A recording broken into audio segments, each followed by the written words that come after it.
exciting.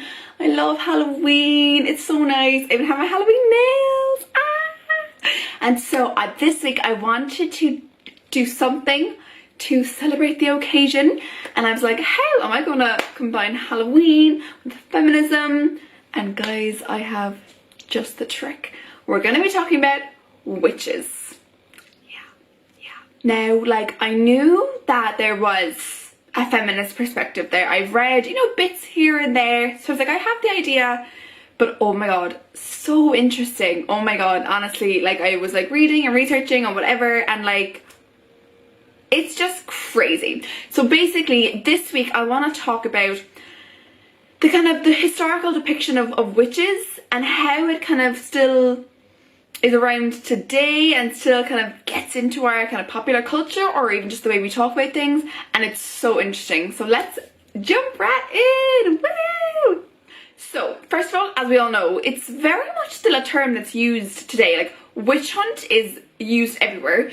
Examples: Trump is constantly, people are on a witch hunt after Trump, lol. Liam Neeson, which he was basically put on my list after this, he said that the Me Too era and the Me Too movement is a witch hunt against men. Lol.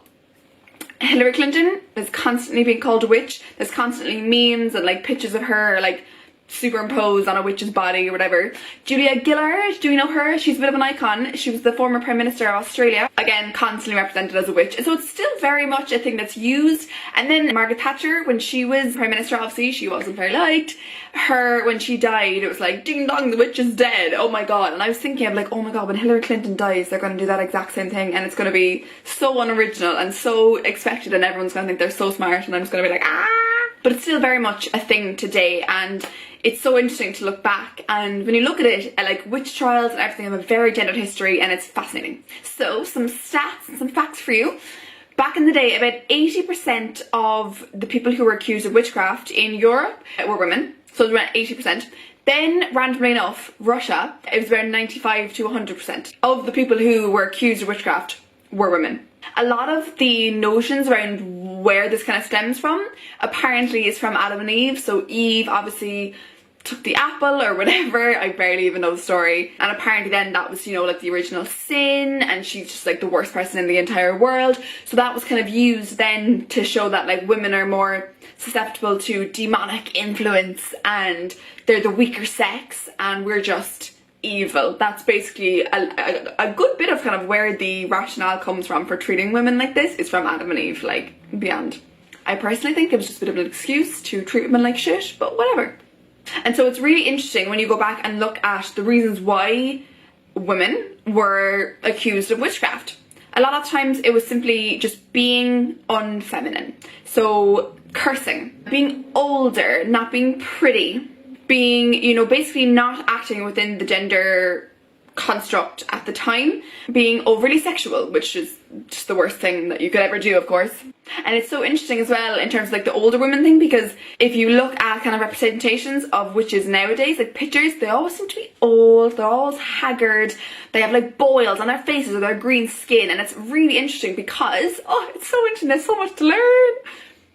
Apparently, well, not apparently, this is like kind of well documented, that so women, particularly I think this was kind of in America, like in Salem witch trials and stuff, because the Puritan, it's like I think it's like the kind of English Protestants but went over to America and kind of made their own thing, so it's Puritanism. So their whole thing was, yeah, women do your role in society and reproduce. And so then older women, menopausal women, they just all of a sudden couldn't have kids, and so because just of the way our bodies naturally, but back then they didn't know that, so a lot of older women who then couldn't have kids were accused of witchcraft, and basically it was seen as because they just didn't have any function left in society because they couldn't reproduce. Like it's insane when you look at the reasons why witches were accused. So yeah, literally old women, it's all intertwined. Oh, it's so interesting. Also, there is this racial aspect as well. A lot of foreign women were accused of witchcraft, again, just being different, being other, you were weird. So really interesting.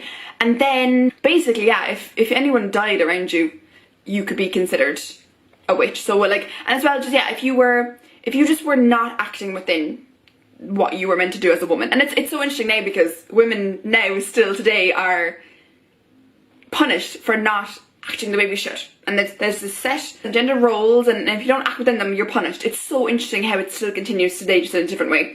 Then, so yeah, obviously the majority of people who were accused of witchcraft were women. Not surprisingly, all the people who were doing the accusing were male. So basically the witch hunters themselves would be male. The people who would like preside over you in the court, the tribunal or whatever, they were male.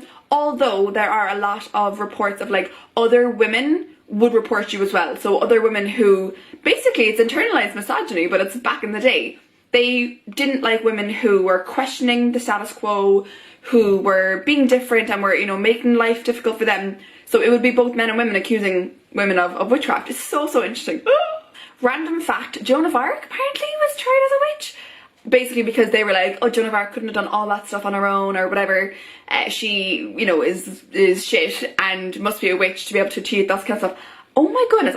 And literally why it matters is that these rhetorics continue today. There's, you know, books and movies, and like particularly one example is like The Sexy Witch, you know, which is really interesting, that like she, you know, pretends to be like pretty and young and desirable, lures you in, lures the unsuspecting man in, and then like kills him or poisons him or just messes with his mind. And it's really interesting when you look at it, because it's like, again, it's giving this notion that women only use their sexuality to get what they want, and that they can't use their like wits or their intelligence, and they have to use their sexuality. And it's so interesting when you think about it. And then when you, very simply, if you look at the words used to describe like male witches, basically, wizard, warlock, sorcerer, alchemist, all very positive words, don't have the same connotation as witch, shockingly. Even like even being older is seen as a good thing. It's you're wise and you have your beard, and literally like, you know, like you're stroking your beard of wisdom, and things like, you know, oh Merlin's beard, and that's said a lot. I don't know who says that, but they do. Then things like Harry Potter, oh my god, like I love Harry Potter, obviously so obsessed, but there is a lot to be discussed there in terms of sexism. I'm just going to briefly touch on it now. Dumbledore, amazing, brilliant, wonderful, magical. Harry, like below average, but just seen as this huge important person, like oh my god, so average. Then Professor McGonagall, seen as this female, seen as this old hag, nag, constantly, you know, giving out. Hermione is so smart and so amazing, and she's constantly shown as this, again, nag, this annoying person, even though she literally saves Ron's and Harry's lives on numerous occasions, and it really bothers me. So literally it's so interesting, and like she's a witch, and it's just seen as this not this as this fancy thing as like Harry the wizard. Like no, that makes me so angry. And then even what's really interesting is like, which I never really copped, because I've never been to, you know, Salem in Massachusetts in America. I've never been there, but I really want to go. And then I read something and it was like, why are we glorifying this time? Why are we like, oh, this is so mysterious, so interesting? Women were literally burned at the stake. We were literally jailed for just being women and being smart and being intelligent, and like we're glorifying this time. It's so interesting, and I'm like, we need to like think about that, and we need to be a bit more respectful and be like, it's just weird. Like, why are we like, oh yeah, this is so cool? No, it was like literally going after one type of person for no reason at all. Like, really bizarre. And then what's even weirder is that like witchcraft, women are still accused of witchcraft today. Like in certain countries like India, you hear of it. Saudi Arabia, Ghana, you hear of it. You hear of women being accused of witchcraft, and like it's still very much used as an accusation to punish women, you know. And I think one example is particularly older women when they have land. I think this is in India, like, you know, they'll be accused of witchcraft, that their land can be taken away from them, and it's just so interesting. And so like it's actually not something that's back in the day. It's very present, and it's something that we actually should talk about more. And even as I'm saying this, I'm like, wow, this is a really big issue. Like it's really interesting. And then just the simple fact that witch is still used as an insult today to women, and it carries all this history. And it's like women were literally killed back in the day for being called witches. So how do you think it's okay to still call women witches now? Like it's not okay, actually, to be honest. And like, love Halloween, I love dressing up, and like if I had a hat right now I fully would have it on. And so there's also this kind of movement of, oh, should we reclaim the word? Should we be like, yeah, we are witches, we are wise, and all that? And I don't have an answer for that, But it is just something really to think about, and it's so interesting, as I've said 10,000 times throughout this video. I just think, guys, we gotta think about it, and I'm so glad that I did this video, and I hope that you enjoyed, and that's basically the end of it. It's just really to have a conversation. There's probably so much in this topic that I don't even know, and I haven't even scratched the surface. But guys, happy Halloween, and remember the witches when you were out doing bits. Woo! Hope everyone has a fabulous week, and if you're going trick-or-treating or you're doing bits, have a great time. So bye! Spooky.